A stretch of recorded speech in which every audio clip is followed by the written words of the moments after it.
Bonjour à tous, nous sommes le dimanche 28 février 2021, troisième jour de la campagne pour les législatives et sur le terrain, les candidats rivalisent d'ardeur pour séduire les électeurs.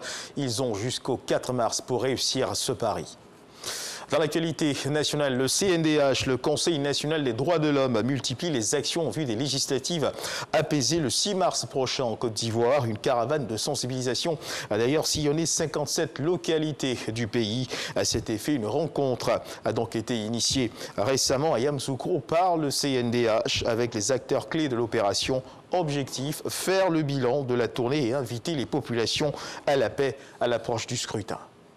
Et puis, le COSIM, le Conseil supérieur des imams des mosquées et des affaires islamiques, a organisé un point de presse hier samedi à la mosquée de la Riviera Golf pour se prononcer justement sur l'échéance électorale qui intervient après la présidentielle d'octobre 2020.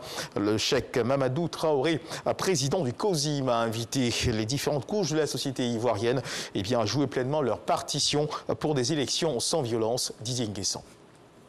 Depuis le vendredi 26 février 2021, la campagne électorale pour les élections législatives en Côte d'Ivoire a démarré pour une durée d'une semaine. Cette échéance électorale, qui intervient après le scrutin présidentiel d'octobre 2020, suscite un engouement. Le COSIM, Conseil supérieur des imams, des mosquées et des affaires islamiques, invite les parties prenantes à ces élections à la responsabilité pour un scrutin sans violence. Le COSIM recommande une campagne sans propos violents ni d'actes malveillants, à l'encontre des adversaires qui ne sont pas des ennemis. Le COSIM voudrait attirer l'attention de tous sur le fait que, s'agissant d'élections locales à enjeu national, les moindres éventuels excès ont un impact direct sur les populations. Aussi, le COSIM ayant pleinement confiance en la capacité des différents appareils politiques à œuvrer avec retenue, appelle-t-il donc à l'esprit de responsabilité des candidats et des partis politiques. Le cheikh Mamadou Traoré, président du COSIM, exhorte également les instances en charge de l'organisation du scrutin à renforcer le climat de confiance entre les candidats à travers la transparence et l'équité, gage d'une élection apaisée. En outre, le COSIM encourage les professionnels des médias à contribuer à la préservation d'un climat apaisé menacé par les dérives des réseaux sociaux.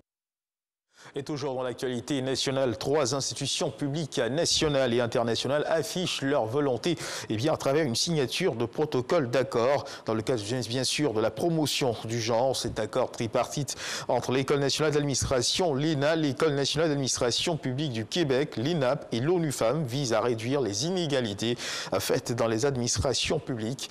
Soutenu par l'ONU Femmes, l'ENAP s'est engagé à accompagner l'École nationale d'administration ivoirienne à promouvoir l'égalité des sexes et l'autonomisation des femmes à travers l'insertion d'un curricula de formation à l'ENA. Dans l'actualité internationale, l'opposant tchadien Yaya Dillo, candidat à l'élection présidentielle du mois d'avril, s'est confié ce matin à nos confrères de RFI une radio. Il évoque plusieurs morts parmi ses proches ce dimanche matin lors d'une attaque de son domicile par des hommes de l'armée tchadienne. Son fils ferait partie des victimes. Yaya Dillo, rappelons-le, ancien chef rebelle, un temps rallié au président Idriss Déby, a déposé un dossier de candidature en vue de l'élection présidentielle du mois d'avril. Une attaque de son domicile qui le lie à sa candidature à l'élection présidentielle. Et puis, aux États-Unis, le grand rassemblement annuel des conservateurs se poursuit avec ce dimanche un invité phare, Donald Trump, l'ex-président américain. Une apparition très attendue car ce sera le premier discours de l'ancien président depuis son départ de la Maison-Blanche. Sa popularité reste immense au sein du Parti républicain. Hier samedi, son allié et ancien secrétaire d'État a d'ailleurs vanté le bilan de Donald Trump. En Birmanie, de nouveaux rassemblements de protestation contre le coup d'État militaire ont été violemment dispersés ce dimanche par les forces de sécurité mobilisées en nombre. Des médias et des sources locales font état de 3 manifestants tués dans la ville côtière de Dawei, dans le sud du pays.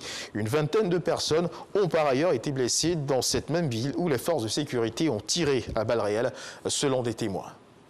Et puis dans le cadre du magazine de ce dimanche, nous recevrons le directeur général de la santé, Mamadou Samba. Avec lui, nous parlerons bien sûr du début, demain, lundi, de la campagne de vaccination contre la Covid-19. Vous le savez certainement, la Côte d'Ivoire a reçu ses premières doses de vaccin. Voilà, c'est la fin de ce flash d'information. Merci de nous avoir suivis. Je vous retrouve à 13h pour le journal.